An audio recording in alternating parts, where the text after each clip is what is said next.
ladies and gentlemen, boys and girls. We're all busy today. Bobby's out there working with a client. Nick's working on some engine parts. And I'm trying to finish up this Volkswagen. So we gave it a quickie cleanup. As you can tell, I missed a spot. I mean, it's not a oh my God, you know, full-blown detail to the engine bay, but it definitely looks a lot better, a lot cleaner. So this is a nightmare car.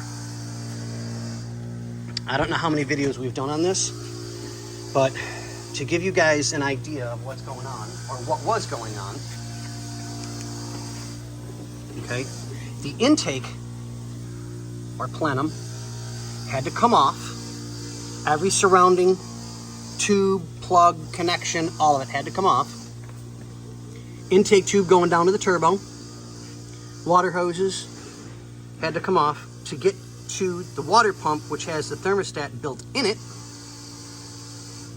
to get that taken care of so that we can get the water pump done.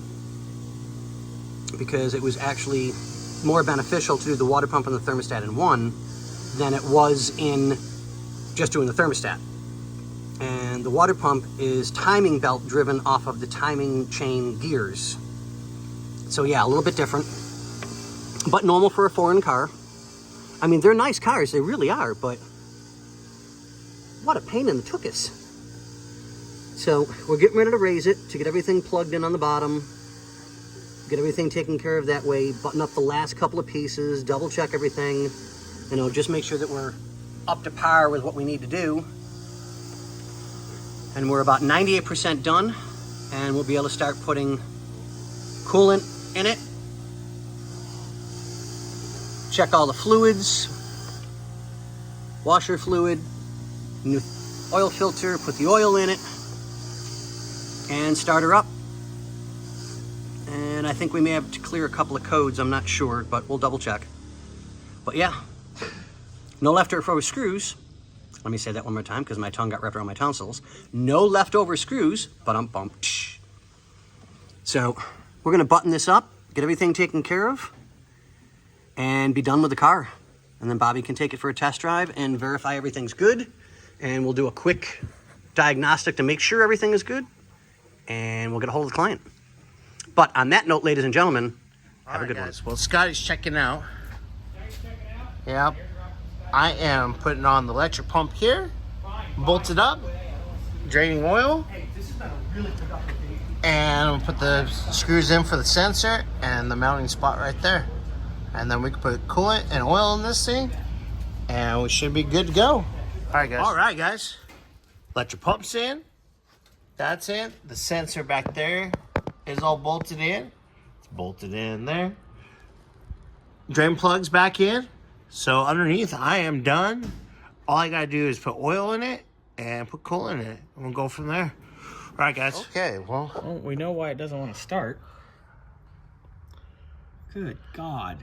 All right, let's pull it off and clean it real quick, and then we'll jump it with the no-coat and fire it up. But we have coolant in her, and there's no drippies on the floor.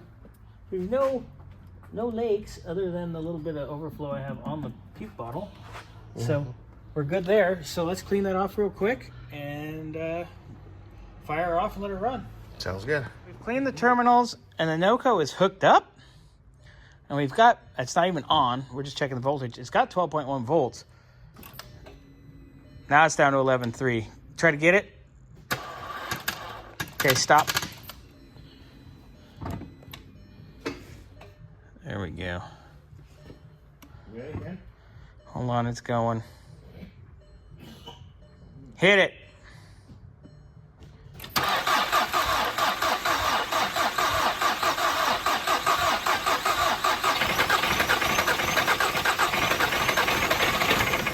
Trying. Needs some more voltage. All right, we'll let it. There it goes. Now we're charging.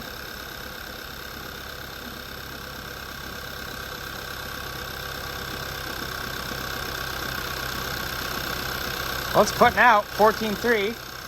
And now she's smoothing out. She's getting better.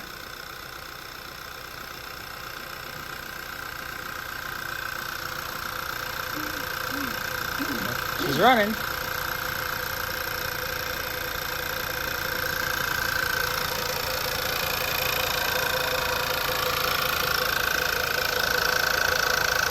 Up and running. All right. So, we had a little fuel leak over here. Not a big deal. It was snug, but I got it snug more, so we're good. It's just a weird fitting. Now we're letting it burps itself with the coolant. Checking for coolant leaks. Everything looks good so far. So yeah, we're just gonna kind of let it burp itself and go from there. We'll get the cover back on. Go from there.